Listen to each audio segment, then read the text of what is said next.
Olá, caros amigos do Arquivo. Hoje estamos aqui com o escritor e pesquisador Denilson Monteiro para falar de uma figura importantíssima não só na história da televisão, mas na história da comunicação, o Chacrinha. Então a gente vai abordar esse personagem importantíssimo na história da televisão, porque muita gente aqui do Arquivo que vê os vídeos antigos do Chacrinha questionam muito, querem conhecer. Então a gente trouxe aqui o Denilson para falar sobre essa figura. Por que o Denilson? Porque o Denilson já escreveu um livro sobre o Chacrinha, de tantos outros livros que o Denilson escreveu, e claro, tem outro livro, se for possível um dia, Denilson, da gente falar também dessa figura, que é nada mais, nada menos que o Carlos Imperial. Se você ainda não leu esse livro, por favor, leia. Um dia a gente tem que abordar essa figura importantíssima também.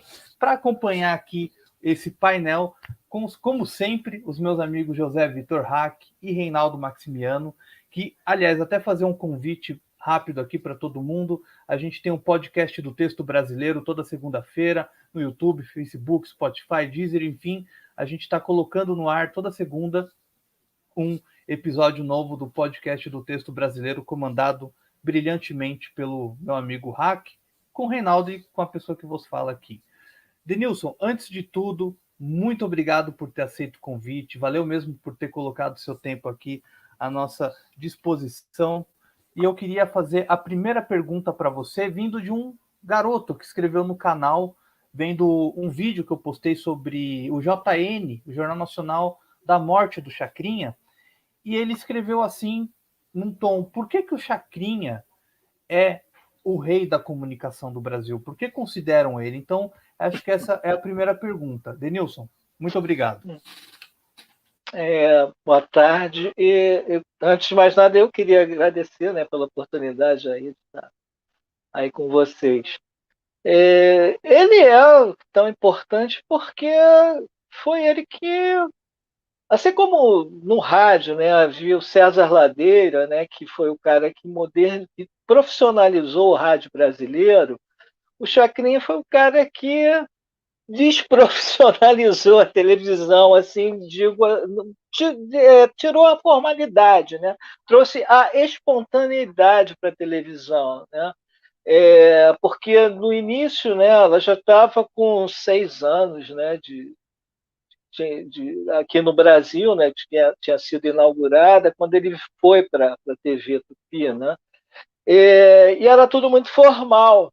Era tudo muito formal, as pessoas de traje a rigor, as pessoas obedecendo às marcações do câmera. Quem mandava nos apresentadores era o câmera, né? Eles ficavam ali estáticos, né? E o Chacrinha, quando entrou, ele começou a se movimentar pelo palco e tudo isso que a gente tem hoje com os apresentadores, né? Que a gente tem como Faustão e tal, Luciano Huck. O Faustão dá aquelas coisas dele de vez em quando andar por trás do palco, mostrar, né, os bastidores. Isso daí foi o Chacrinha quem trouxe isso para a televisão, né? Já vinha do rádio, ele já tinha provocado uma grande anarquia no rádio, né, com aqueles programas dele, né, o Rei Momo na Chacrinha, o Cassino, né, da Chacrinha, tudo era da Chacrinha, ainda não era do Chacrinha, porque era numa chácara, né, numa rádio lá em Niterói, né, que tinha uma chácara ali e tinha uma rádio ali dentro, né? Ele não era o Chacrinha, ele virou o Chacrinha depois, né? Quando o locutor não é o Oswaldo Lousada, não é o Lousadinho ator, não. Eu sei que o sobrenome é o mesmo, mas esqueci agora, né? É muita coisa, são muitos livros que a gente vai escrevendo e aí alguns personagens a gente dá um branco rápido. Mas eu lembro que esse Lousada, que foi inclusive o cara que hoje em dia as pessoas botam um copo de água para rezar Ave Maria às 18 horas, foi ele que inventou essa história de rezar a Ave Maria às 18 horas. Ele rendeu o Chacrinha na Rádio Tupi, ou Tamoio, não lembro agora, e porque o Chacrinha operou um apendicite, Não, apendicite não, foi uma outra operação. A apendicite foi antes, que ele foi ainda em Pernambuco, quando ele teve que parar com a faculdade. Mas foi uma das cirurgias que ele fez várias. Ele fez uma cirurgia e quando retornou, o Lousada apresentou ele. Ele era Abelardo Barbosa só, o apresentador, né, do programa, né, do Cassino da Chacrinha, né? Ele apresentou ele como Abelardo Chacrinha Barbosa. A partir dali que ele virou Chacrinha, né? Então, ele é o cara que, né, tudo que a gente tem hoje em dia começou com ele, tudo nasceu com ele. Né? Ele falava, eu nasci, e aí veio a confusão. Foi isso mesmo, ele trouxe a confusão, né, para o rádio, mas uma confusão positiva. Né? Então, por isso ele tem toda essa popularidade, toda essa importância também por causa da criação dos bordões, né, que ficaram. Né? Tem gente que nem sabe como nasceu, mas fica falando como vai bem, veio a pé, veio de trem, né? E a história do Chacrinha, né? Quando tem, eu lembro quando eu lancei o livro do Bosco, do Ronaldo Bosco, ele estava ali uma confusão ali, pessoal reunido muito tempo, né, que não se viu, se encontraram no lançamento do livro. Eu lembro do Rui Castro falando, pô, vamos acabar com essa chacrinha aí. Era sinônimo, ele virou sinônimo disso, dessas coisas, né? Dessa anarquia, dessa bagunça gostosa, né? Dessa coisa alegre. Então, tudo que a gente tem veio, né, graças a ele. Então, por isso essa importância, por isso ele ter sobrevivido. Meu filho era criança, a Chacrinha já tinha morrido há muito tempo. Meu filho é de 97 só, né, 10 anos depois. Né? Chacrinha já não estava mais aí. Ele sabia quem era o Chacrinha, né? Até hoje sabe quem é o Chacrinha. Então, essa é a importância dele, né? É isso. Isso que você falou é interessante porque quando o Chacrinha morreu, eu tinha 3 anos. Eu não assisti o Chacrinha. Mas, assim, o tempo todo, ao longo da minha infância, ao longo da minha adolescência, a figura do Chacrinha era muito presente nos programas de auditório. Ele sempre foi muito lembrado em todos os programas, diferentemente de outros apresentadores que já se foram e que têm sua importância, como Flávio Cavalcante, como J. Silvestre, como Blota Júnior, né? Mas, assim, o Chacrinha ele é uma figura muito viva. Você acredita, Denilson, que seja pelo fato disso que você falou, por ser um programa de um formato brasileiro, totalmente brasileiro? Em parte sim, mas eu acho que muito em parte por o que ele fez, né? Que ele criou ali, que ficou marcado, os bordões, né? As fantasias. Isso vai ficando na memória e vai atravessando o tempo. O Flávio, o que tinha? O Flávio era uma pessoa muito formal. A gente lembra do quê? Tem coisas que o filho dele, né, o Flavinho, fala: o senhor era filho daquele cara que quebrava disco. Aquilo ali ficou gravado. Ele até fala: pô, papai só quebrou disco durante um pouco tempo, mas ficou marcado. Ou a história dos nossos comerciais, por favor, né? Ou negativamente, que é o envolvimento dele, né, com o golpe de 64, ele ter apoiado, né, o golpe. Mas ele não tinha uma coisa assim tão marcante como o Chacrinha. O Chacrinha tinha muitas coisas que ele foi criando ali. Ele foi criando essas coisas que foram ficando, foram ajudando, né, a criar toda uma história e aí ficar marcada na memória. Como Carlos Imperial, que muita gente não lembra do Imperial, mas é impossível ninguém pegar e falar de alguma coisa que vale a nota, que quando chegue a nota 10 não fale 10, nota 10. Ele criou isso. Então são coisas que esses personagens criavam, né? Eles criavam, parece que eles já anteviam que isso daí poderia marcar, né, a personalidade deles ali na história. Então, eu acredito que seja isso, muito também do que ele fez, da obra, da trajetória dele mesmo. Né? Sim, ele criou uma coisa genuinamente brasileira, que até o Edgar Morin, né, o francês, veio para cá e falou que ele era o papa da comunicação, né?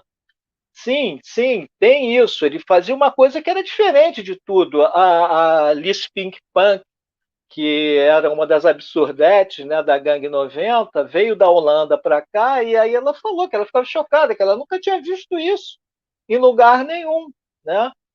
Então, sim, ele tinha esse formato que era uma coisa nossa, mas também tinha muito, era isso, as coisas que ele ia criando ali para ficar marcado, né? Para ficar marcado na história. Né?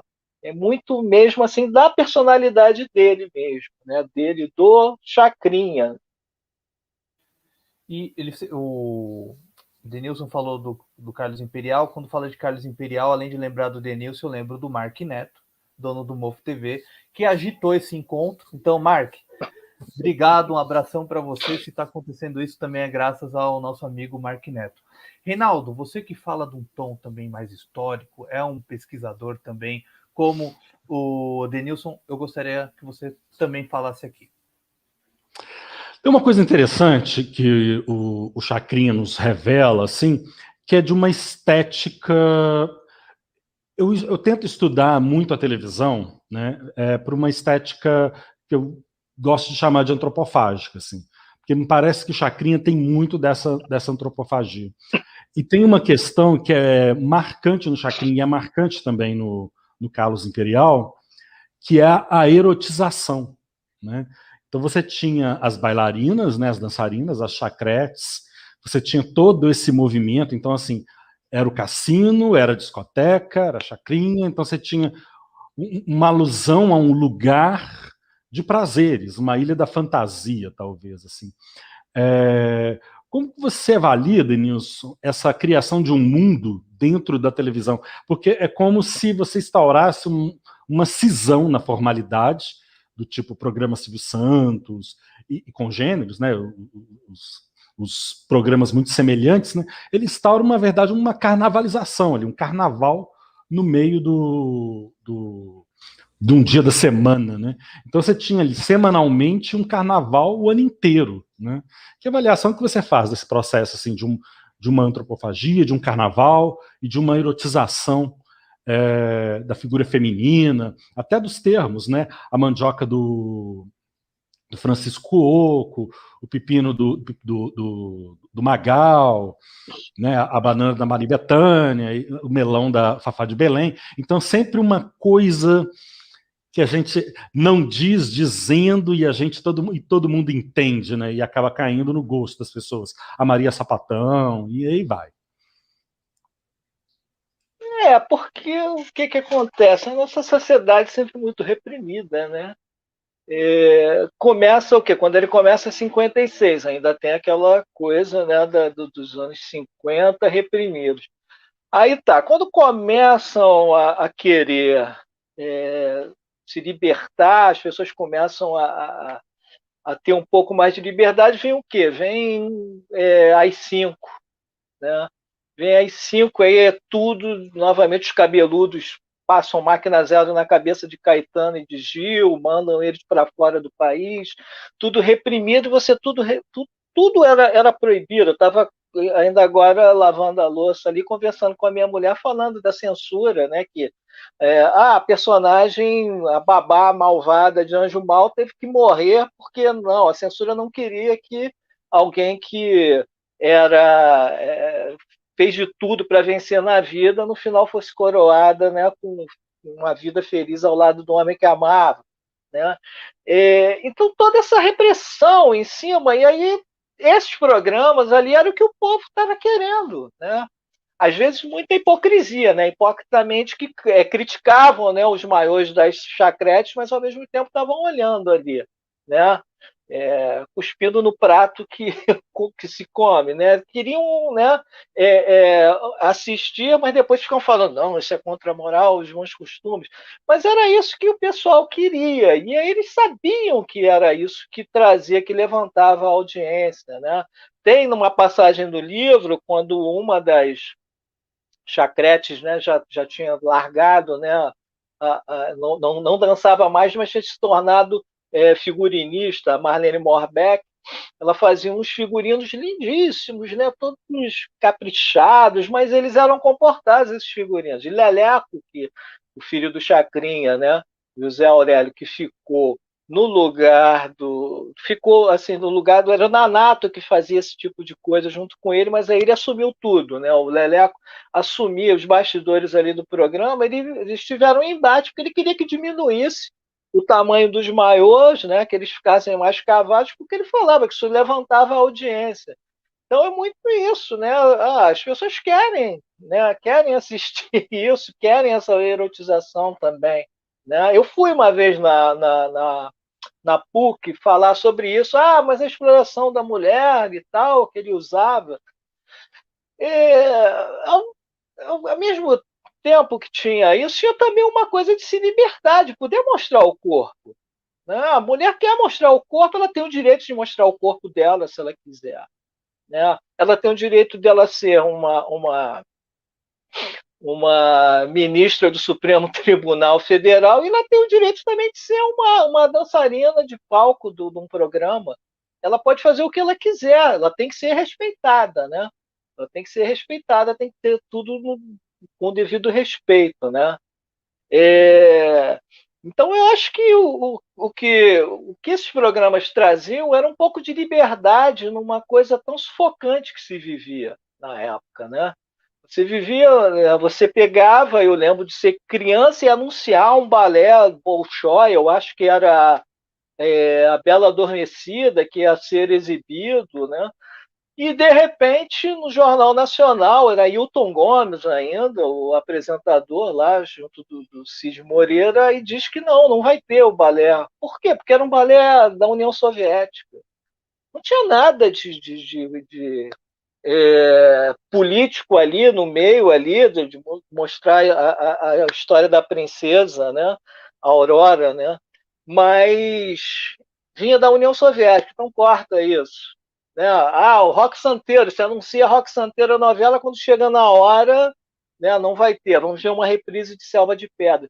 Então, nos finais de semana, você assistiu o Chacrinha ali, era uma catarse ali, você, poxa, ia poder se liberar e ter um pouco de liberdade, né? Acho que tinha muito disso também. E ele foi muito perseguido. Embora ele tivesse uma coisa meio dúbia, né? Tivesse essas coisas, né, de pegar e em determinado momento ficar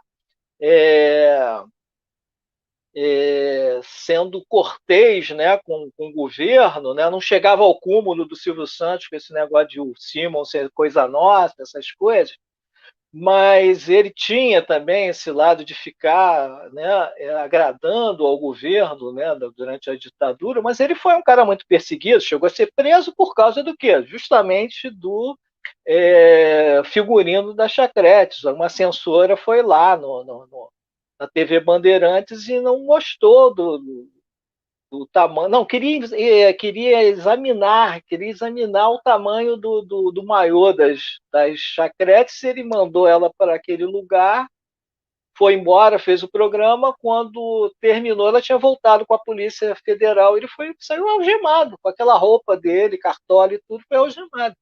Vítima da ditadura, né? Então, era isso, era também muita liberdade, assim como o Imperial também tinha isso, né? É curioso você falar disso, porque nós estamos aqui gravando no dia 31 de março, né? Que é aí a data terrível, né? A data maldita aí do golpe de 64, né? Então é bastante significativo que a gente esteja falando desse movimento assim de uma certa ansiedade por liberdade, por querer rasgar determinadas fronteiras, exatamente num dia como o de hoje, e com esse recrudescimento de conservadorismo, né? Que implica com o tamanho da roupa, que atribui à vítima a culpa por conta da roupa que veste. Né? Então você tem ali um jogo de uma... Porque parece que a gente sempre flertou com o conservadorismo mesmo, né? Até dentro da televisão e nos modelos que a gente estabeleceu de entretenimento. Porque eu fico lembrando, por exemplo, do Bolinha, que também tinha suas dançarinas, né? E dentre elas uma com a cara assim, muito fechada, não sei se você lembra disso. Uhum. Uma cara fechada assim, fazia lá a dança, mas não sorria. Mas que era assim um personagem que a gente se identificava, como aquele jurado que era o mal-humorado, que dava sempre a nota a nota baixa. Porque, na verdade, são programas com estruturas muito semelhantes, né? Eles são montados em cima de tipos, né? E no corpo de jurados do Chacrinha, você tinha, por exemplo, uma figura como Elke Maravilha, e até atrizes globais, como Lúcia Veríssimo, né? Uma série de beldades passaram ali por esse corpo de jurados, né? Dos mais libertários aos mais conservadores. Tinha meio... o Edson Santana, né, que fazia um alter ego do que ele era, né, que ele era o Rei Momo, né, e aí no programa ele fazia um sujeito mal-humorado, né, que dava notas baixas para os... E o Pedro de Lara também fazia esse tipo, né, de figura também, né, que ficava dando as notas baixas para os calouros. Tinha isso. Era tudo muito parecido, mas também tinha situações em que o que aconteceu? O Silvio, por exemplo, roubou o Pedro de Lara do Chacrinha, né? Levou para o show de calouros dele, né? Tinha isso também. Eles ficavam numa guerra ali. A guerra do Chacrinha com o Flávio Cavalcante era incrível, né? Coisas assim do Arco da Velha, deles sequestrarem participantes para levarem para o programa deles. Era a dona Cacilda de Assis, né, que incorporava o seu set da Lira, ela ia se apresentar no programa do Flávio, né? E aí o pessoal da equipe do Chacrinha foi lá, interceptou, levou ela lá para o Jardim Botânico. O Flavinho, né, filho do Flávio, foi tentar lá resgatá-la, mas não conseguiu, ela já estava se apresentando. Teve isso. Essa é a primeira imagem que eu tenho do Chacrinha.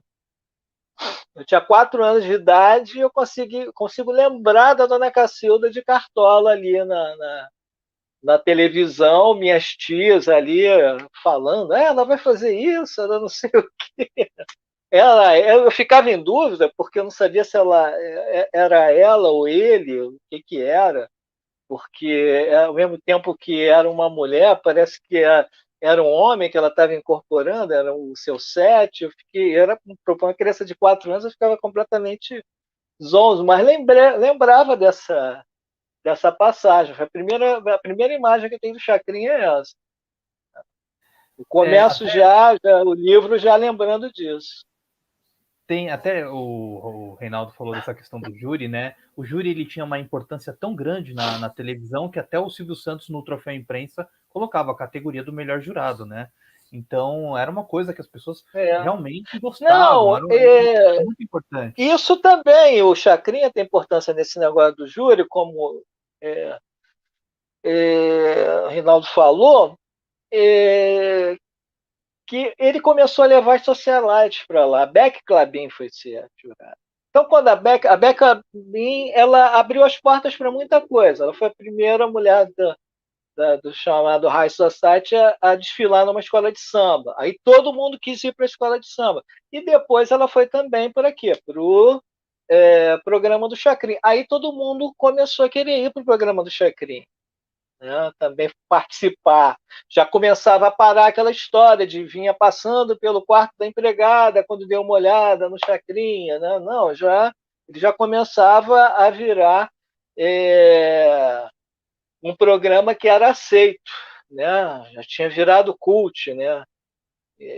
Tem muita gente com isso também. Eu acho uma coisa até meio ridícula, que muita gente gosta agora de dar uma sofisticada no Chacrinha, né, na coisa do tropicalismo, né, porque ele era realmente considerado pelo pessoal, né, um patrono do tropicalismo, né, e aí gostam de dizer, não, porque é o Chacrinha e tal, e aí colocam os outros em segundo plano, mas era todos programas populares, né? Todos eram programas populares. Hack, vamos lá, sua participação. Você falou, Denilson, sobre a questão do teu filho ser de 1997 e mesmo assim conhecer o Chacrinha, saber o que representa e tal. Porque ele, iconograficamente, é uma figura muito marcante, né? o visual é muito importante na coisa do Chacrinha.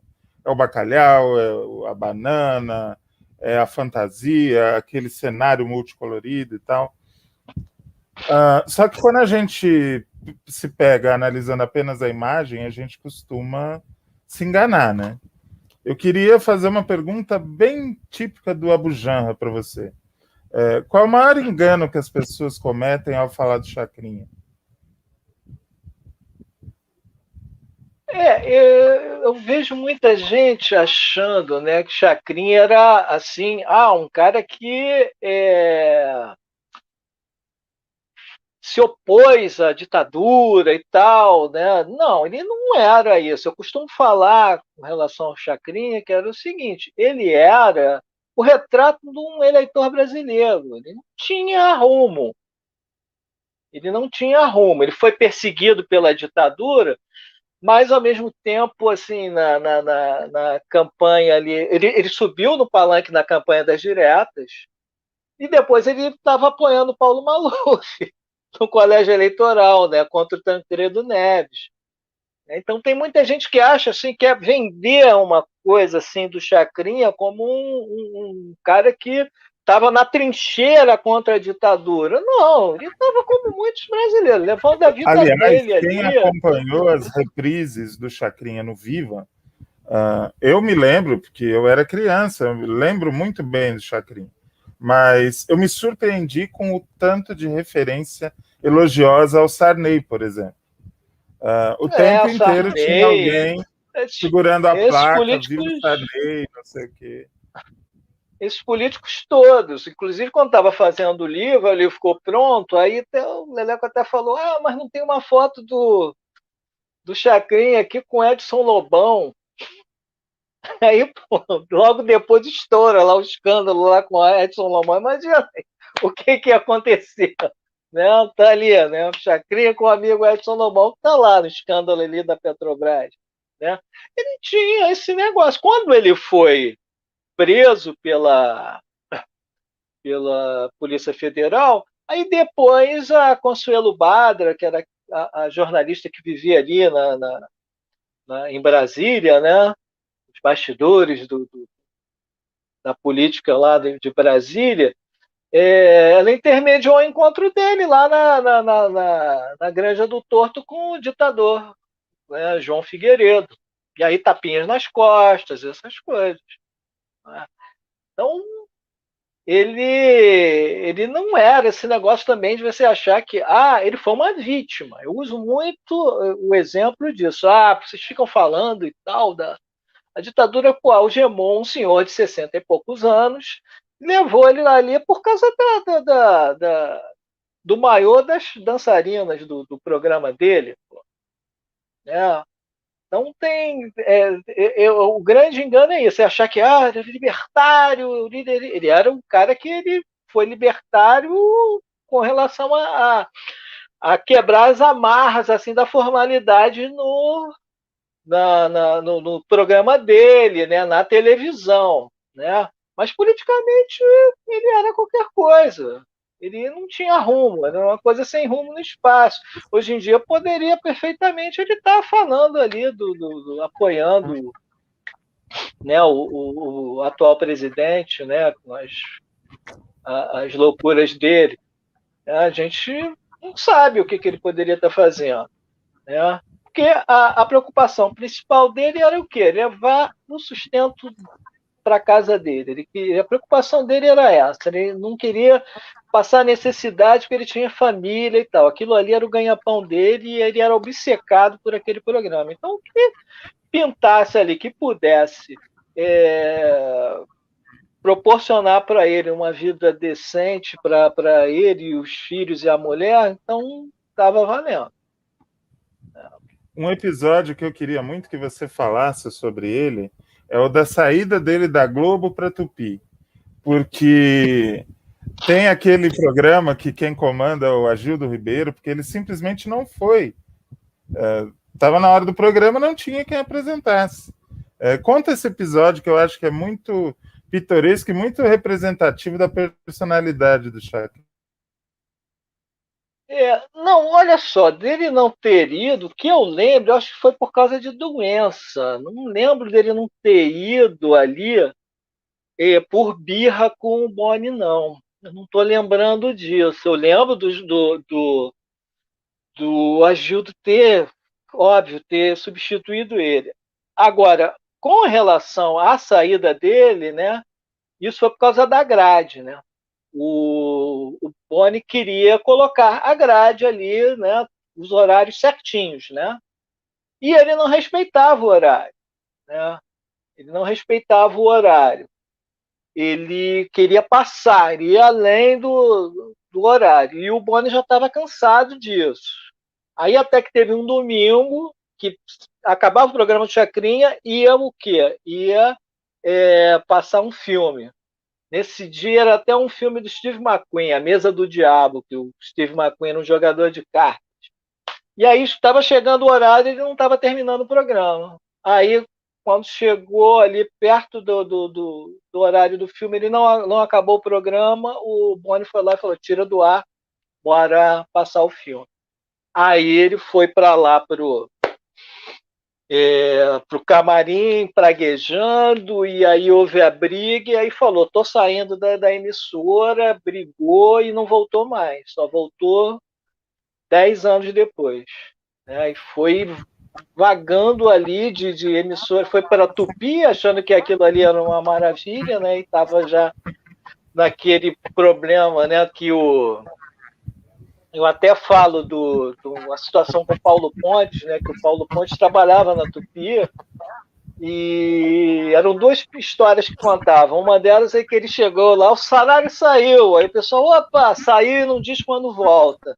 E a outra é que ele recebeu a proposta para ir para a Globo.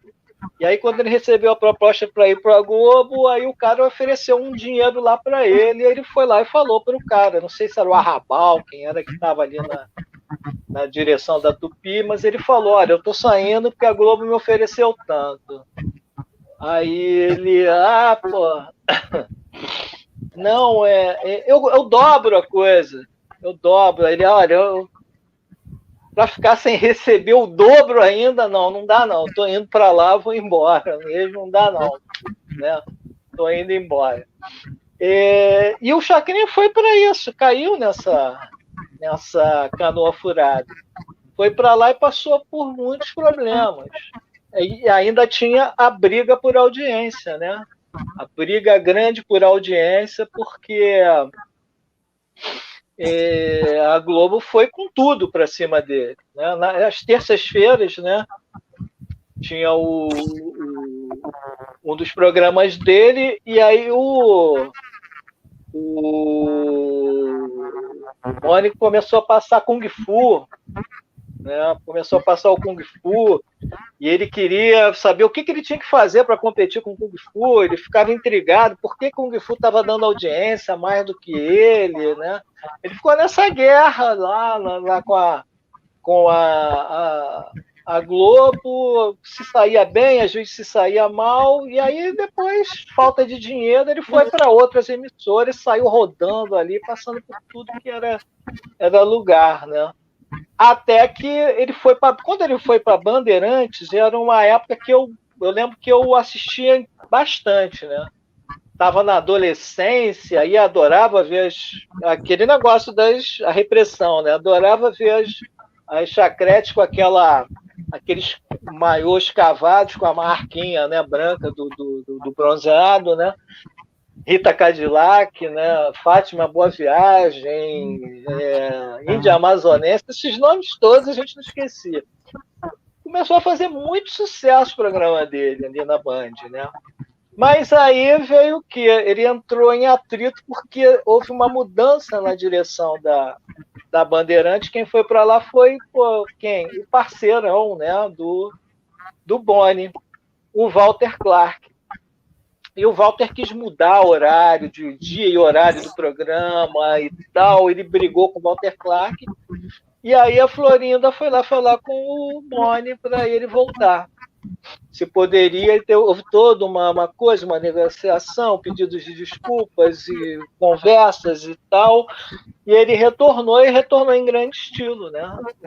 10 anos depois ele retorna e retorna ali com uma parada, fizeram uma parada circense no Jardim Botânico, né, para marcar o retorno dele, né, com toda a pompa. Ele virou o dono, né, do horário, né, dos sábados, né, as tardes de sábado viraram dele ali até ele morrer, né.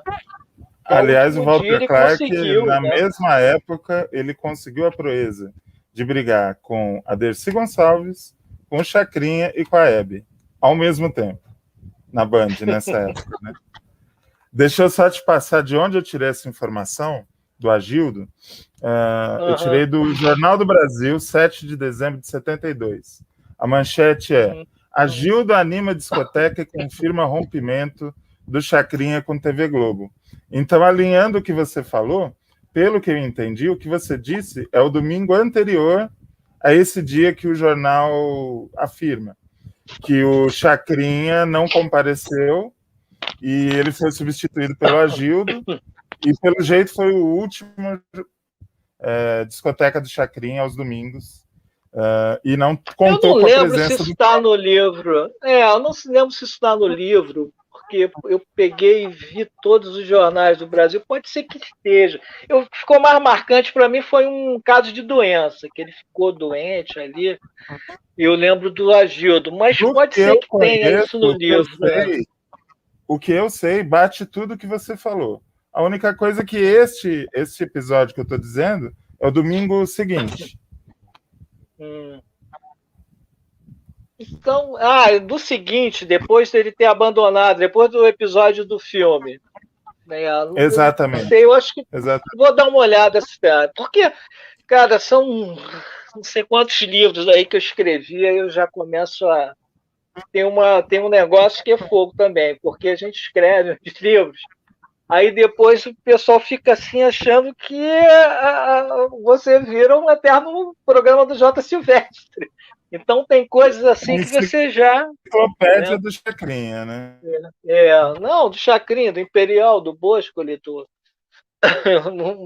Tim Maia, que eu não escrevi, mas eu trabalhei lá com o Nelson, é fogo. Né? Denilson, tem que dar uma olhada nisso.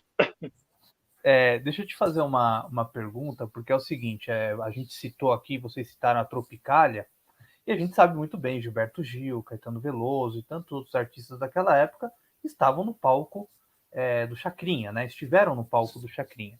E teve um fato que eu lembro muito, que em 99, quando o Caetano estourou com aquela música Sozinho, né? Se não me engano, acho que é Sozinho, que foi um sucesso comercial, o Caetano Veloso esteve no palco do Domingo Legal. E que, ao meu ver, aquele programa do Gugu bebeu muito da fonte do Chacrinha. Era um programa extremamente popular.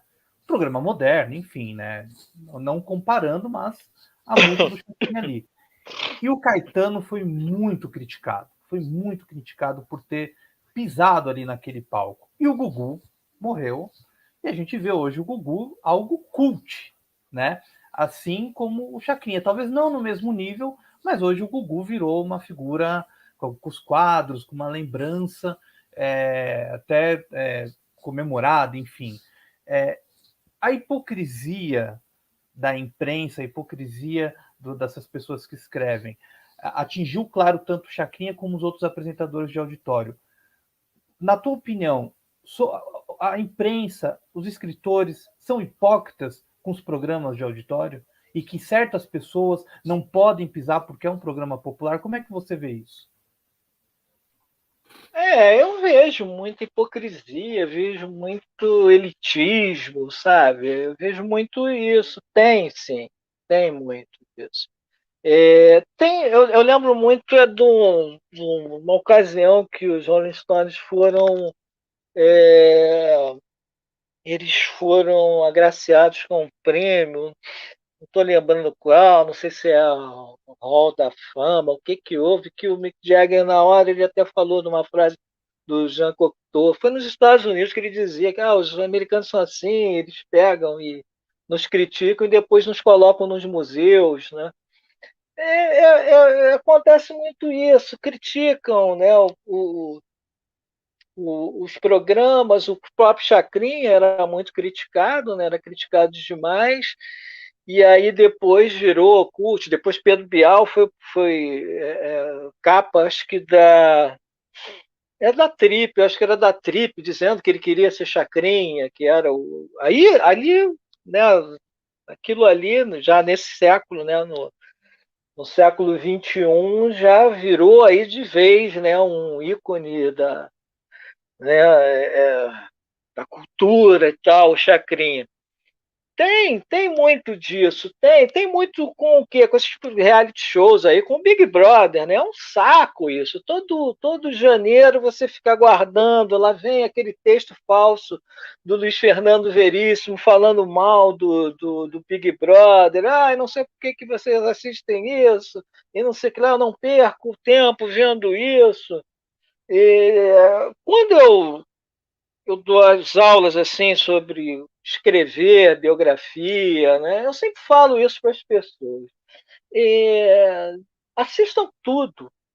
Não tem preconceito com nada. Você não é obrigado a gostar. Mas você não pode ser aquele tipo de pessoa que diz assim: nem sei o que é isso.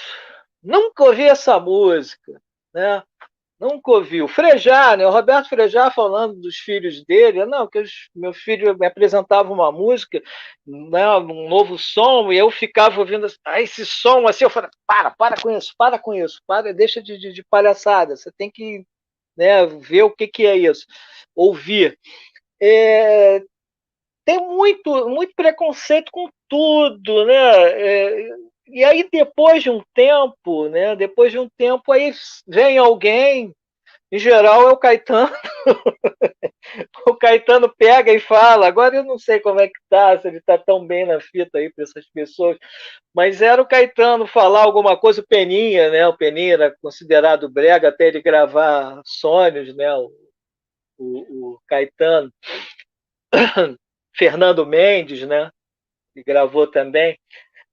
É preciso alguém pegar e passar um selo de qualidade para essas pessoas irem atrás, né? Aí vem o efeito manada, todo mundo começa a achar maravilhoso, né? A história, né, das escolas de samba, que era coisa de gentinha para esse pessoal, e aí vai Beck Clabin, aí todo mundo quer desfilar. De novo, Beck Clabin vira jurada de programa de auditório, né? Aí todo mundo já acha legal ser convidado para programa de auditório. Então, eu acho que tem uma hipocrisia muito grande, né? Tem uma hipocrisia, tem muito uma coisa assim de não haver personalidade. As pessoas não têm personalidade de pegar e admitir suas opiniões, de dar suas opiniões. Gosto, não gosto, eles ficam esperando alguém, né? Eles comem muito pela mão dos outros, essas pessoas. Tem muito disso. A gente vê isso até em crítica mesmo, crítica de cinema. Você vê quando um filme é lançado primeiro aqui no Brasil, antes de ser lançado lá fora, e determinados críticos gostam do filme. Aí quando começam a falar mal lá fora, eles mudam a opinião, né? Eles já começam, não, realmente, reavaliando, né? Então, tem hipocrisia demais, tem muita hipocrisia, né? O Carlos Imperial é um cara que ele ainda não foi, ainda não chegou ainda nesse patamar, né, de se tornar respeitável, como o Chacrinha hoje em dia é. Ainda não aconteceu isso com ele, né? O Chacrinha não, agora já é. O Chacrinha já é o cara respeitável para esse pessoal, né? Mas ele ainda não. Mas porque já era um cara muito, né, que fazia muitos inimigos, né, era muito polêmico, então tinha muito dele desagradar muitas dessas pessoas assim que poderiam dar o selo de qualidade para ele, né? Tem muito disso. O Ronaldo Bosco é a mesma coisa, né? O Ronaldo Bosco é um cara que a bossa nova, né, as letras da bossa nova que traduzem o que era a bossa nova, sol, o mar, né, o Rio de Janeiro, são dele, né? O Vinícius, maravilhoso e tal, mas você for avaliar as letras do Vinícius, são muitas letras assim, muito tristes, né? Muita coisa depressiva, tristeza não tem fim, felicidade sim, né? Enquanto que o Ronaldo falava é sol, é céu, é mar. Mas o que que acontecia? Ele era um cara que desagradava muita gente, né? Ele era um cara que ele saía, né? É, comprando muitas brigas, então não recebeu o selo de qualidade, né? E aí o Chacrinha já recebeu. O Gugu agora já está recebendo esse selo de qualidade, não sei se está, né? Ainda tem alguns problemas aí com ele, com aquela reportagem, né, que ele caiu em desgraça com o negócio dos sequestradores falsos, né, aquele negócio do PCC. Então, mas é isso, acontece, né? Depois de ser reabilitado. Um amigo do Imperial até falou comigo sobre isso. Esse termo é ótimo. A absolvição do morto também, tem muito disso. Ô, Denilson, eu fiz há pouco tempo uma live com o Fernando Morgado sobre a história da TVS Rio e tem muita reportagem, tanto do início do SBT, em que se sempre falava do Chacrinha, indo para a emissora do Silvio Santos e tudo mais. Naquela época houve um comentário e tal, que não aconteceu, o Chacrinha foi para a Globo. Como é que era a relação entre o Silvio Santos e o Chacrinha? Porque muito se fala que o Silvio tinha uma rivalidade muito forte com o Flávio Cavalcante, né? Que ao mesmo tempo respeito, mas havia uma rivalidade. Tem poucas fotos do Silvio com o Flávio, né? São poucas fotos. Já do Chacrinha é muito mais fácil de você encontrar eles abraçados, até um vídeo do Chacrinha com o Silvio Santos. Como é que era essa relação entre os dois? Pelo que eu vi, a relação era boa, até o momento em que o Silvio foi lá e roubou o, o Pedro de Lara dele, né? Levou lá começou a roubar os jurados dele e levar para os programas do Silvio, né? Para o show de calouros dele. Ali você comprava um inimigo, o Chacrinha ficava por conta quando você mexia com a coisa mais sagrada da vida dele, que era o programa dele, né? Eu acho que não teve nenhuma briga, né? Nem nada. Não olhei, não assisti nada assim na imprensa com relação a isso, mas soube que ele ficou muito chateado com essa história, né? Dele ter tirado, né? Os jurados dele, mas publicamente nada, mas eu tenho certeza que muitos palavrões o Chacrinha deve ter dito a ele, porque era um cara bem desbocado, né? Ele deve ter xingado muito. O Silvio nunca foi santo, não, gente. Silvio nunca foi santo. Nunca, nunca. Ô, Denilson, a gente já teve a oportunidade aqui nesses painéis de conversar com o Sticer, que fez a biografia do Silvio Santos, né? Com a Herman, né? A Rosana Herman, que fez a biografia da Cláudia Raia. E agora estamos aqui com você, né? E agora eu queria ouvir mais o aspecto do storyteller mesmo, assim. De uma personalidade tão multifacetada como o Chacrinha, como que você, escritor, não estou nem te perguntando de onde surgiu a ideia, porque provavelmente foi da sua memória afetiva mesmo, mas assim, como de um elenco tão enorme de eventos, você encara a página branca lá na frente do computador ou da sua máquina de escrever para contar a história daquela pessoa. Como que é esse processo do escritor, enquanto mesmo o storyteller, né? Como um storyteller mesmo, como você cria esse personagem, esse ser de papel que vai habitar essas páginas dos seus livros? Como é esse processo? O processo começa geralmente com muito medo, sabe? Você começa a ficar muito temeroso.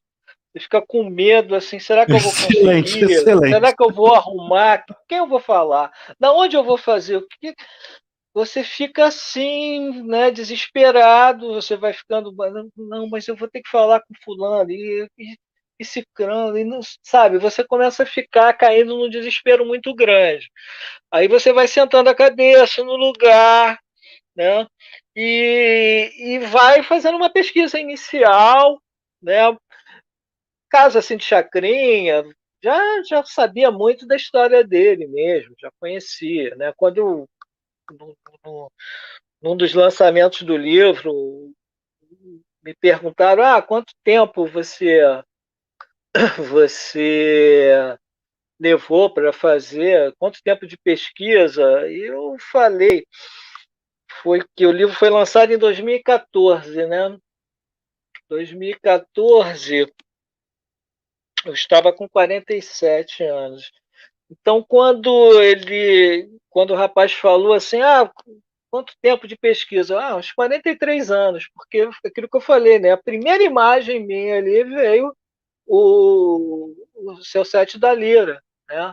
Com 4 anos de idade. Eu usei muita coisa mesmo que eu assisti no programa. A cena dele tem um momento que ele chora num programa que foi no programa imediatamente após a morte do neto dele, né, do filho do Jorge Abelardo. Né? Aquilo ali eu não tinha encontrado em lugar nenhum, não achei no arquivo, mas eu lembrava, isso vinha da minha memória, ele sendo amparado, chorando. Né? Terminou o programa todo, as letras sobem e ele começa com aquele choro, aquela coisa desafinada dele, e sendo amparado pelos jurados, porque era a morte do neto dele. Era uma coisa que eu lembrava, né? Eram coisas que eu lembrava muito. Então, como nasce isso? Nasce muito o quê? Primeiro, você já tem esse envolvimento mesmo. No caso dele, já tinha esse envolvimento. E aí eu começo a bolar na minha cabeça as histórias. Né? Desde moleque eu tinha essa coisa, e aí eu sempre explico para as pessoas: façam isso. Quer dizer, não façam, façam se vocês quiserem, não é uma imposição. Mas quando desde moleque, eu assistia um filme de noite, na manhã seguinte eu estava contando esse filme com as minhas palavras para os amigos. E aí eu falo para as pessoas: vocês têm que contar com as palavras de vocês essa história. Olha, aí nesse momento ele vai fazer tal coisa e tal. É a mesma coisa com Chacrinha. Estou lavando a louça em casa, eu estou cozinhando, fazendo alguma coisa, eu estou pensando, mas vai ter aquele momento que ele vai levar o Nanato no Festival Internacional da Canção, ali com a Vanderleia, que ele vai cantar e tal, na cadeira de roda, ela vai cantar, ele está com a cadeira de roda, a imprensa tem. Eu vou encaixar isso aqui assim. Então, eu vou construindo essa. Claro, tem as técnicas, né? As técnicas que você vai fazendo, usando cartões, vai expondo ali é, cada passagem, vendo como é que elas vão se encaixar e o que está faltando. Você vai construindo, vai fazendo toda uma técnica. Mas tudo começa aqui, você vai, né, bolando, né, as coisas, você vai criando um filme na tua cabeça. Você vai criando esse filme dentro da tua cabeça. A vantagem é que você já sabe como é que termina, né? Você sabe que o caso dele, você já sabe, o personagem morre. Mas eu nunca gosto de terminar um livro só com a morte do personagem. Eu acho que sempre tem o que ficou. Né? Então, eu acho que mostrar o que ficou da obra dele. Eu não acho que aquela vida toda vai ser desperdiçada, né? No último capítulo, com ele fechando os olhos e acabou. Então, eu sempre paro e aí vou fazendo, né, um outro capítulo contando, né, o, o que aconteceu depois da morte dele, o que ficou e tal. E no Tim Maia, uma coisa que eu fiquei meio frustrado assim, com o livro do Tim, do Nelson, foi que a gente tinha feito a pesquisa e tal, mas é que ele termina com a morte do Tim. Às 13h03, né, do domingo, o coração do gordinho mais simpático do Brasil parou de bater. Mas tinha mais coisa. Tem, né, mais coisa. Vocês sabem, né? Tanto quanto Chacrinha, Tim Maia também é uma figura que está aí até hoje. Né?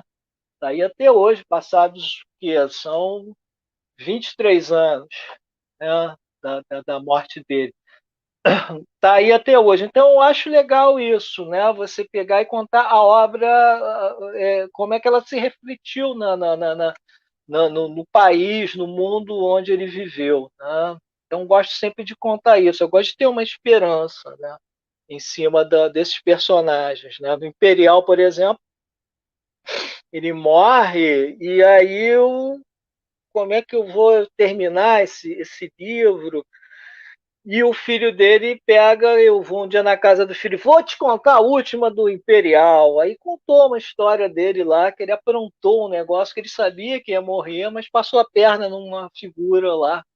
E eu achei isso maravilhoso, né? Porque era a prova do que ele viveu, né? A pilantragem sobrevivendo, né?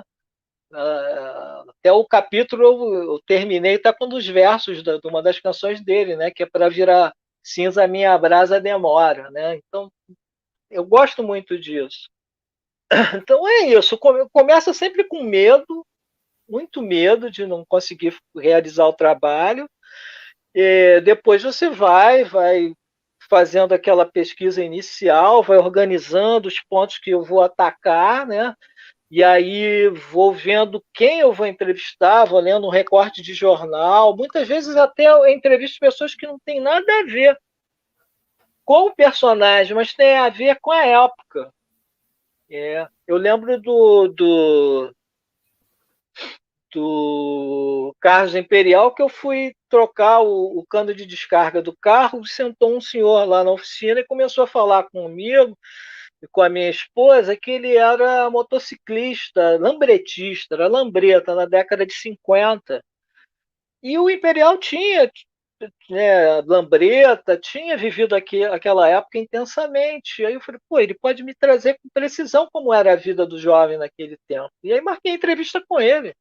E aí entrevistei, que é para dar a riqueza de detalhes daquela época, né? Não, ele não tinha cruzado com o Imperial, assim, tinha até visto, mas nunca foi um cara que prezou assim da amizade dele, privou da amizade dele. Mas era importante, né? Então faço isso, as entrevistas, incontáveis entrevistas, né? Muito jornal, muito livro, né? É uma coisa de doido, e não dormir muito, né? A gente não dorme. O livro do Chacrinha, o que acontece? O livro do Chacrinha ele tinha sido iniciado por outra pessoa, mas aí não tinha dado certo. E aí me chamaram para tentar corrigir. Eu falei, não, eu quero começar do zero, preciso começar isso do zero. E aí era um desejo meu fazer, né? Era um desejo meu fazer, mas eu achava que era uma coisa que estava longínqua, eu não ia conseguir, né, realizar. Quando surgiu a oportunidade, aí né, tudo que eu queria estava ali, né, a oportunidade de falar daquelas pessoas.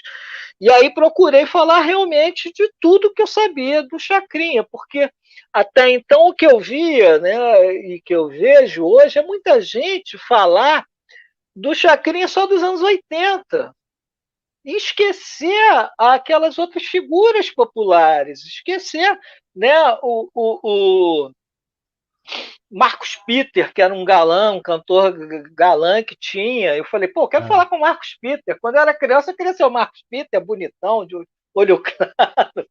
Eu vou falar com ele. Aí fui lá, falei com o Marcos, né? O Marcos contou muita história legal, né? Eu quero contar as outras histórias. Aí eu lembrava da Júlia Graziella, uma cantora, né? Acho que era argentina, que ela se apresentava lá, era um sucesso a Júlia Graziella. Quem mais? O Giliardi, né? E não estavam se falando nesses caras, né? O pessoal só estava vindo para cá, de Fábio Júnior para em diante. O mais assim popular deles era o Magal. Não, eu falei, pô, tem que ter. O cara, quando eu era moleque, que era o que cantava a secretária da beira do cais, né? O outro do Onde a Vaca Vai, o Boi Vai Atrás, né? O Zé da Praia, né? Todas essas figuras eu quero contar. E aí fui mais além, porque eu fui vendo, né? A carreira dele começou em 39. Aí fui pegando outras coisas, Teixeirinha, também, que ele foi responsável aqui pela popularização do Teixeirinha, né, com Coração de Luto, né, que o amigo dele, o Nestor de Holanda, né, que era o cara mais politicamente incorreto que já surgiu, que foi o criador do termo macacas de auditório, ele chamou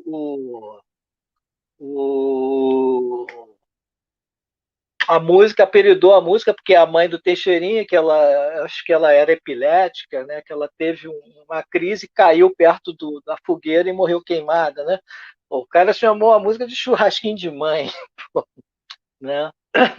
Mas foi um sucesso que o Chacrinha conseguiu, né, implantar ali, que ele contou com muita oposição. Teve gente que dizia que não, que isso aí não vai fazer sucesso, não vai dar certo, não. E deu, né? E deu. Então, quando eu peguei e fui fazer o livro, eu falei, pô, eu tô como o diabo gosta, eu quero falar dessas coisas. Eu quero falar das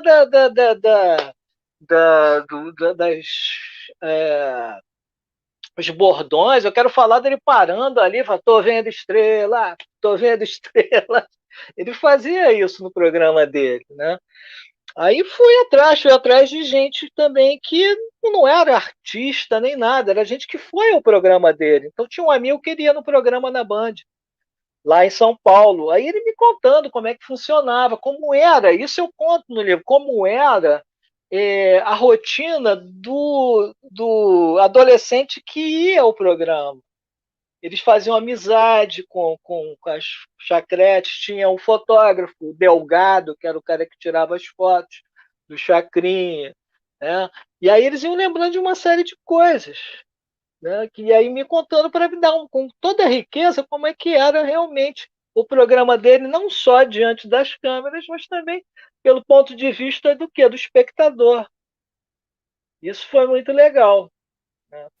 É interessante você localizar essa questão do fazer pelo medo, né, iniciar pelo medo, assim, porque quem lida com escrita de forma, né, sou jornalista, Hack é dramaturgo, Fábio lida também com produção, então assim, você tem um medo inicial mesmo do início, né, do processo de escrita. Agora, esse medo você experimenta nas outras fases também? Ou você experimenta medos diferentes, assim? Porque os caminhos que você descreveu aqui são todos muito bons, né? Você vai para um comportamento, você vai para um aspecto que circunda o seu personagem, assim. Mas você experimenta essa sensação de medo nessas diferentes travessias, assim, da produção? Porque geralmente quem escreve, né, e acaba dando curso para escrita criativa, que não sei o quê, vem muito cheio de certeza. Mas você chega aqui para a gente e não apresenta essas certezas. Assim, você tem ali um plano, você tem ali um projeto tal, mas você não apresenta para a gente muitas certezas. E já inicia sua explanação pelo medo. Eu acho isso muito, muito rico. Você experimenta esse medo em outras fases? Olha, você viu A Noite Americana? Filme do Truffaut? É aquilo. Estou dormindo e estão tendo aqueles sonhos ali, ouvindo as vozes. É assim, é o tempo todo. Até o último momento, até o momento do lançamento, até depois, como é que vai ser recebido, como é que vai ser recebido o livro. O livro do Chacrinha, quando foi lançado, a primeira crítica foi negativa, foi do Sticer. Falou mal do livro. Uma crítica que eu não entendi muito, porque ele criticava justamente, ele dizia que eu tinha uma obsessão por falar do jabá, do Chacrinha. Mas era uma coisa que as pessoas queriam saber a respeito do jabá, né? Queria saber do jabá do Chacrinha. Esse assunto era absolutamente voz corrente de todo mundo que estudava Chacrinha. Não tinha como não falar. Não tinha como não falar. Teve gente que falou que eu passei até. Nem existiu o termo ainda, acho que eu tinha passado pano em cima do Chacrinha, porque o que eu mostro ali é que ele não cobrava para você cantar no programa dele. O critério que ele tinha para te levar para o programa dele, ele ia te ouvir no rádio e ver se você estava fazendo sucesso, te levava para lá. O que acontecia depois era o quê? Era Lelé cobrar assim, pô, você está fazendo sucesso, vem fazer show aqui com a gente, né? Aí se você não fizesse, né, você já não aparecia mais no programa. Que tem até agora um vídeo, eu estava vendo Escandurra falando do Flores em Você, né, que eles não quiseram colocar o gorrinho no Natal e o Lelé falou assim, nunca mais vão tocar aqui na Globo, mas aí eles acabaram fazendo parte da abertura da novela, né? Eu tinha que falar sobre isso. Então, tem esse negócio da crítica. Aí, felizmente, depois só foi essa crítica ruim que eu tive. O restante, todo mundo gostou do livro. Então, escapei. Né? Ainda não caí em desgraça assim, de ter. Não sou uma fraude, né? O autor de 2 livros e o restante é tudo porcaria. Não, isso daí foi bem aceito. Não, já tinha um outro no 3. Esse foi o 4º livro. Então você fica preocupado o tempo todo, porque isso se torna a sua vida. Você vive aqueles dias, o personagem começa a fazer parte, você começa a conviver com ele, né? Começa a conviver. É uma história que eu sempre conto, né? Eu sempre falo isso, né? Que ia no mercado com a minha mulher e tal, passava assim, olhava assim, pô, o carré tá na promoção. Pô, o Ronaldo adorava comer carré com tutu de feijão. Aí o Ronaldo, quem ouve, eu sempre pensei que o Ronaldo era um amigo meu, né? O Ronaldo não, o Ronaldo era o Ronaldo Boscoli. Era o Ronaldo Boscoli que eu escrevi um livro sobre ele. Eu estou falando como se fosse uma pessoa que conviveu comigo, né? E ele já tinha, né? Ele já tinha morrido há muito tempo quando eu resolvi escrever o livro. E aconteceu o quê? Aconteceu que os amigos dele, hoje em dia, ligam para mim. Foi segunda-feira, ligou o secretário dele para conversar, né? Pelo menos mais de 15 em 15 dias ele liga para a gente conversar. E isso daí já tem quantos anos que a gente tem já de amizade? Já, tá? Quase uns 15 anos, né, de amizade, desde que eu escrevi o livro. Conversa comigo coisas assim, lembra do fulano? Não, isso daí não foi o fulano, não, foi o outro. Mas tanto um quanto o outro eu não conheci, não. Eles já estavam mortos há muito tempo, mas de ter conversado com um e com o outro, parece que eu estava fazendo parte daquele ambiente, né? Então você fica, o medo para mim é uma constante, né? O medo de não fazer, tem uma responsabilidade muito grande com as coisas, né? Até mesmo agora isso, né? Ter me atrasado para participar agora, né? Desse nosso encontro, eu falei, caramba, pô, eu não costumo fazer isso, né? Eu não gosto, eu gosto sempre de honrar com a palavra, sempre gosto de ser responsável com as coisas nas quais eu me empenho. Pô, então no livro, que virou a minha profissão, virou a minha razão de viver, de fazer as coisas, né? Eu quero fazer o melhor possível, sempre, né? Então você fica sempre se cobrando. Aí cai cabelo, aí nasce branco depois, né? Acontece isso. Você falou do livro do Ronaldo Boscoli, né? Que quem não conhece, por favor, conheça essa figura importantíssima. O Miele merece um livro, não? O Miele, ele tem a autobiografia dele, um livro de memórias, né? O Poeira de Estrelas. Ele, depois que ele morreu, um pouco tempo assim, lançaram um livro sobre ele também. Um outro livro, esse eu não li, o Poeira de Estrelas eu li, né? Ele já tem, não teve muita repercussão, né? Mas ele tem. O Hack sabe de uma história minha com o Miele, assim, sabe? Eu tenho uma fixação com o Miele. É uma obsessão total e Só uma coisa. Eu quero até deixar aqui registrado. Se hoje eu estou casado, se hoje eu estou aqui morando com a minha esposa, foi graças ao Miele. porque eu conheci a Ingrid por conta do programa que o Miele fazia no SBT, que era o Coquetel, que só ela na minha empresa, na época que a gente trabalhava, só ela lembrava. Então, quando o Miele morreu, que foi na época que a gente começou a conversar, vinha o namorico, a gente falou, caramba, morreu o cara que nos aproximou. Então, Miele, eu tenho que ter uma homenagem para ele, porque se eu tô casado é graças a Miele. Eu já estava pensando que você tinha casado com uma das garotas Tintim. Não.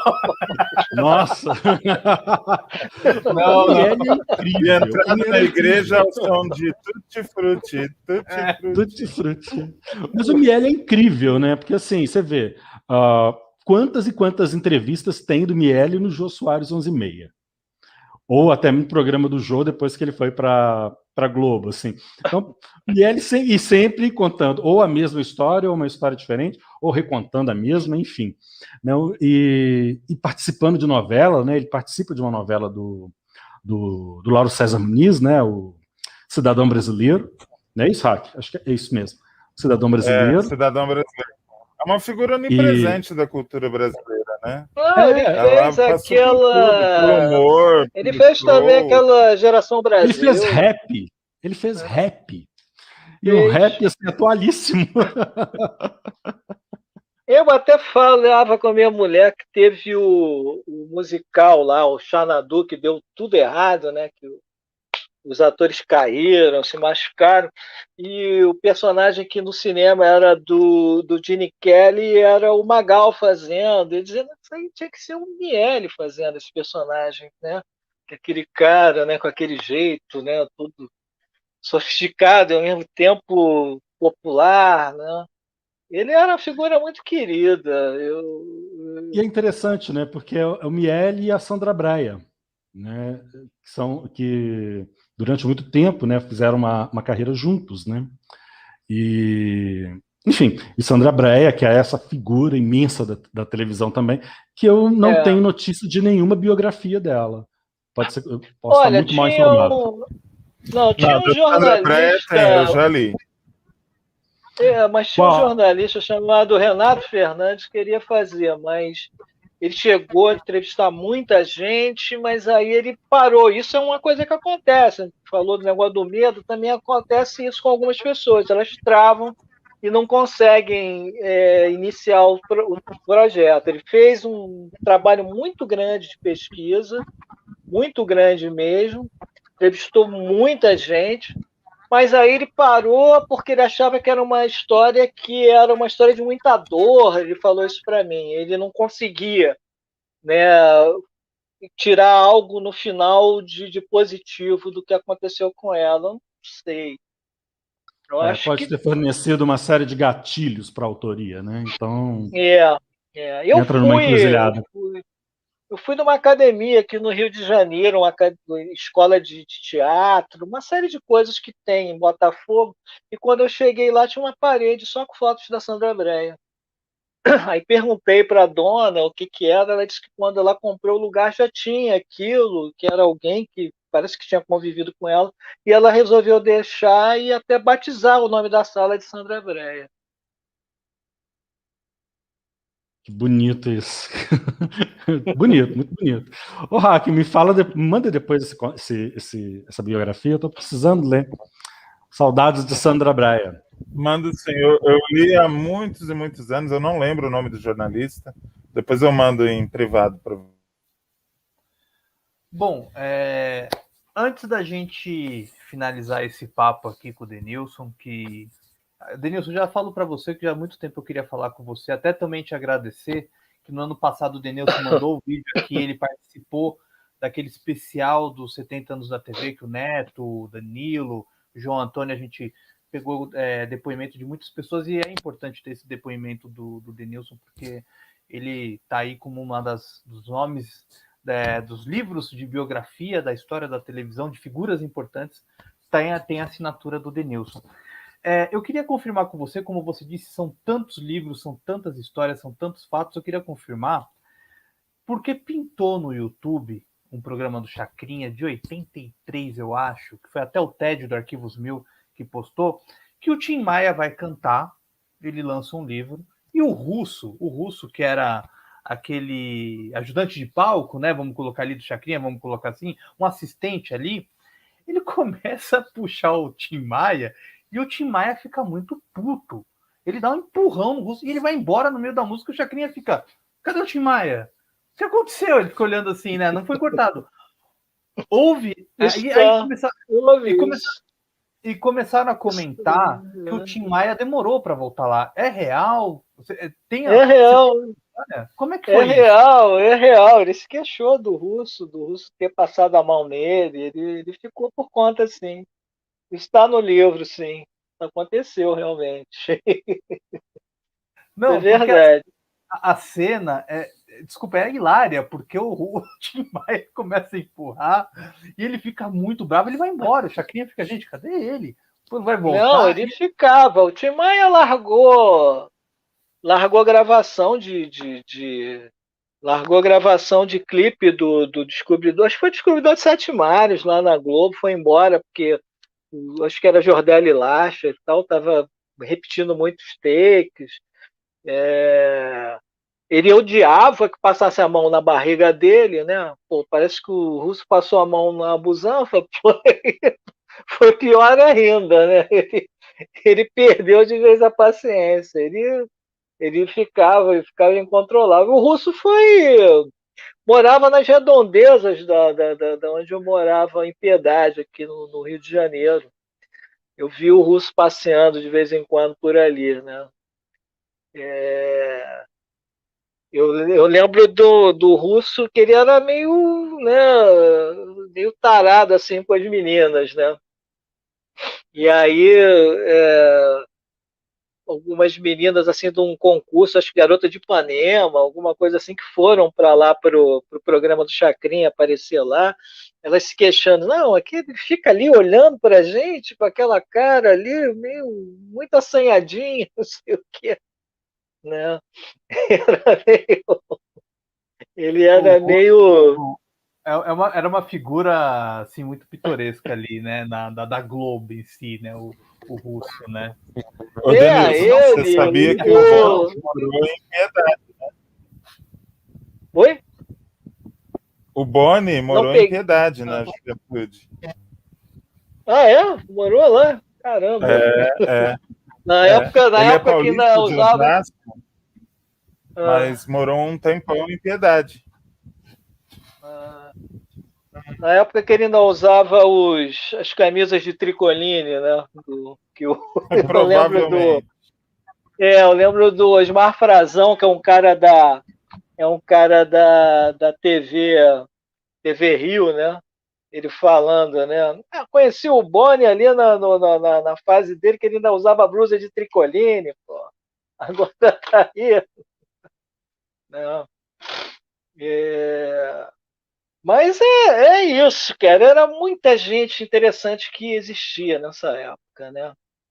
E é uma coisa que eu acho que o pessoal carece, é que essas pessoas se encontravam.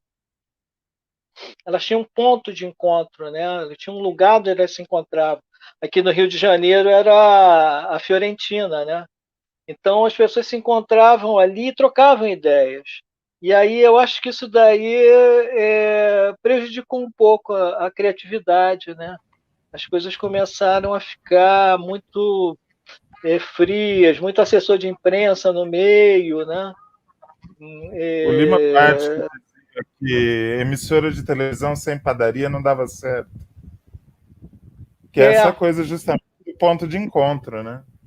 Exatamente, a padaria lá da Globo ali, né, no Jardim Botânico. Então não tem mais isso. Eu acho que isso daí também acabou, né? A Fiorentina era muito interessante. Eu lembro da Iris Bruce falar que ela estava passando por uma situação complicada, estavam desempregados. Ela era mulher do Nelson Caruso e o Caruso desceu, foi na Fiorentina, quando voltou já estavam com uma peça para eles fazerem, com o Carlos Imperial. Né? Já estavam empregados. Né? A peça do Mário Prata, lá, o Cordão Umbilical. Isso era muito legal. Se criavam muito filme nascia ali, nesses locais. Na Fiorentina mesmo, o Imperial ouviu uma história do Edson Silva, o ator Edson Silva, né, emprestou o apartamento dele para o Jorge Doria se encontrar com uma mulher, né? E aí, quando ele voltou, o apartamento estava alagado, porque ele deu descarga e a descarga estourou e ficou aquele negócio. O Imperial ouviu essa história e resolveu fazer um filme. Aí fez um filme com o Paulo Silvino estrelando, né? O Rei da Pilantragem, o nome do filme. Não, e eu acho, Denilson, que em breve a gente poderia também fazer um painel, como a gente fez do Chacrinha, sobre o Carlos Imperial. Aí eu vou chamar o Neto para participar, porque o Neto tem uma participação muito incrível, porque se muita gente, né, viu as imagens, né, eu particularmente nunca tinha visto nenhuma imagem do programa Carlos Imperial na Tupi ou na TVS, foi graças ao Mofo TV. Então, se a gente aquilo ali, o que aconteceu? A história dessas fitas. Nós éramos amigos, eu me tornei amigo do Neto no Por Onde Anda, que era um grupo do Orkut, uma comunidade do Orkut. E aí me tornei amigo dele e estava fazendo a pesquisa do Imperial e fui na casa do Imperial e achei essas VHS. Tudo sujo ali, cheio de mofo. E na Cinemateca do MAN, né, o diretor de conservação, o Hernani Heffner, me ensinou como limpar essas fitas. Então eu fui você tem que desenrolar ali, desaparafusar tudo, pegar um lápis, botar e sair. Aí vai caindo aquele mofo igual neve, né? Aí depois você enrola tudo, tá ali, tá limpo. Aí falei com o Neto, poxa, como é que a gente consegue botar isso no YouTube e tal? Não, pode deixar que eu faço isso. Aí entreguei para ele essas coisas e ele foi colocando ali no mofo. Não, eu tirei o mofo para voltar para o mofo, né? Dessa vez o Mofo TV. E aí a gente foi colocando essas coisas todas, né? E eram umas fitas que eu achei lá na casa lá em Pedra de Guaratiba, onde o Imperial morou com 20 mulheres. Não, é muito bacana você falar isso, Denilson, porque a gente brinca aqui que o Neto é o pai, né? Ele que começou a postar os vídeos antigos, aí veio tantos outros colegas.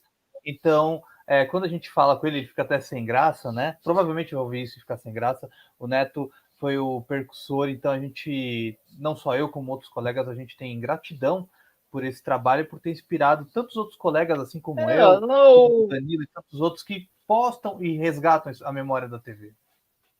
O Neto, ele é como se fosse um cara da minha família, como se fosse o tio do meu filho, né?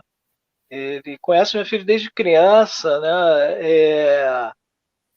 Eu brinco também que aquela casa dele é o verdadeiro museu da imagem e do som, né? Porque você vê, tá cheio de fita, Verdade. ele tem as coisas todas ali, e aí ele vai colocando, vai gravando cada coisa direitinho, né? Vai fazendo trocas também, né? Ele vai fazendo trocas e recuperando essas imagens. Ele é ótimo, né? Além de ser uma figura generosíssima, uma das figuras mais generosas que existem, né? Neto é um grande amigo, tenho muita alegria de ter a amizade com ele. Como eu disse no início, foi ele que passou o contato do Denilson. O Denilson está aqui também pelo Neto. Neto. O livro do Chacrinha é dedicado a ele, né? Que legal. Dedicado a ele, porque eu estava aguardando, né, algo que tivesse assim tudo a ver com ele mesmo, né?